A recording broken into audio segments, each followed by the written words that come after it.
Yeah, I already introduced myself. My name's Dalton. What about me? I'm gonna be. First off, I just want to say like this group right here is blowing me away. Yeah. You guys are what y'all are doing right now is super impressive. Yeah. Like it blows my mind. Thinking about where I was at when I was your guys' age, like nowhere near. Like especially like being in a leadership space, like it's incredible. So you guys are doing awesome. Yeah. Yeah. So yeah. Oh, all right. Leave my phone turned off. Anyways, it's okay. So I'm going to be talking about something that's that's vitally important, super important, and that's allowing our struggles to help us grow. There's kind of like a common misconception that like we, I guess from the outside looking into a leadership space, like, oh, the leaders have it all together, like we're perfect, the leaders have it perfect. That's not true at all. If you're a leader, like, and I'm sure you guys know this, like, there's going to be times you're going to go through struggles. You're going to have things that you face and challenges that you have to face. And so, when we're faced with those challenges, it's important that we don't look at them as necessarily as like a fearful thing, as something that we're scared of. We have to look at it as an opportunity to grow. And the biggest example of this is Jesus. So we look to Hebrews chapter 2, verse 10. It says, God, for whom and through whom everything was made, chose to bring many children into glory. And it was only right that he should make Jesus, through his suffering, a perfect leader fit to bring them into their salvation. So through Jesus' suffering, through his struggles, he was made the perfect leader, right?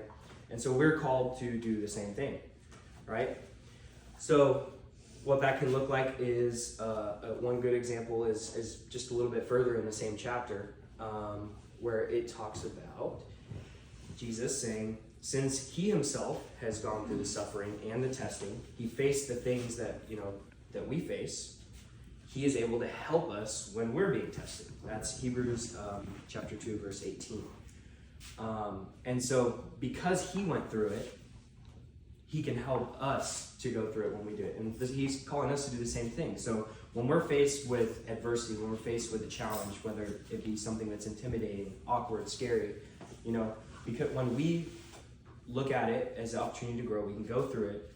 And then when we look to other people who are maybe struggling with something similar, we can offer them sympathy, we can offer them advice, and we can support them and help them through things like that. And so it helps us become better leaders. Next bit. So something kind of interesting happens when we begin to view our struggles in this way, right? When we view our struggles as an opportunity, right? An opportunity to grow in our relationship with God, it seems more doable, like it seems more like feasible because we know why. Like this struggle and this thing that I'm being faced with, this challenge that I have to overcome, is there to help me become closer to God. It is said that the only good things come from God. And so he takes those challenges, those things that can seem bad and difficult, and he turns them into good, in the sense that he's pulling you closer with those things. And so just knowing that, it's a lot more comforting. It makes it a lot more easy to go through those things. So I have a story, and the story it's a little bit heavy. It's something it's one of the most difficult things I've ever had to do. And so it starts. I was about 9 years old, I think, and I didn't meet Christ until I was 16 years old. So a little bit before that, and I was in my uncle's farm, and he had his favorite dog. His name was Bandit, and gosh, he loved that dog. And I was outside, and I was up on this hill, and I was throwing rocks into a bird bath. I was trying to be like Dude Perfect, like trick shots into the bird bath. And I threw a rock, and it hit his dog in the head. And I went down and I checked on the dog. I was like, I'm so sorry, but I was so fearful. I didn't say anything. I was like, okay, the dog was okay, we're fine. I was too scared to go talk to anybody. So we left, we went home, and I think a couple months afterwards, my dad informed me that his dog had passed away. And it was due, they had said it was due to the dog being kicked in the head by a cattle. And in my mind, I immediately thought back to that instance, and I was like, oh my gosh, I was responsible for killing this man's dog, my uncle's dog. And I didn't say anything for years. I would show up for Thanksgiving, and I would just act like nothing had happened. And until one day, I was about 16. I was 16. I had met Christ. I was laying in bed, and God just put it on my heart. He said, you need to deal with this situation. You can't carry this anymore. I don't want you to carry this anymore. So I went and I talked to Adam. He told me, he said, you need to call your uncle. You need to tell him what happened. And my uncle's a follower of Christ. And he said, you know what? Your uncle, he's a follower of Christ. You don't have anything to fear. Go call him and talk to him about what happened. So I sat there, and that phone call was probably one of, if not the most difficult things I've ever had to do. I was sitting there with my phone on a Sunday, and I was just sitting there looking at it for about 5 minutes, just waiting. And I called him, and it was incredible. He was like, no, you had nothing to do with it. Like, it was not you at all.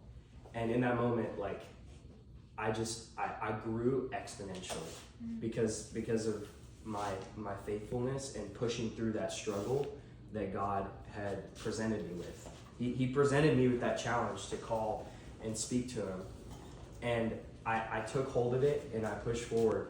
And because of that, like, if I didn't go through that, there's no way I'd be able to stand up here and talk in front of you guys today. Yeah.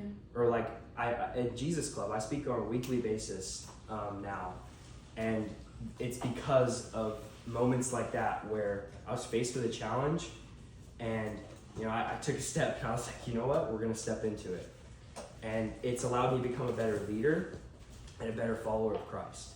And so that's why it's vitally and super important that we take these opportunities to grow and become closer in our relationship with God. Because when we look at leadership, if your goal is to become the perfect leader, it's like my goal is to become the perfect leader, you're missing the point. Yeah. The point is to become closer to God, and that is the key to becoming a good leader. He will equip you to become a better leader as you become closer to Him. So, yeah.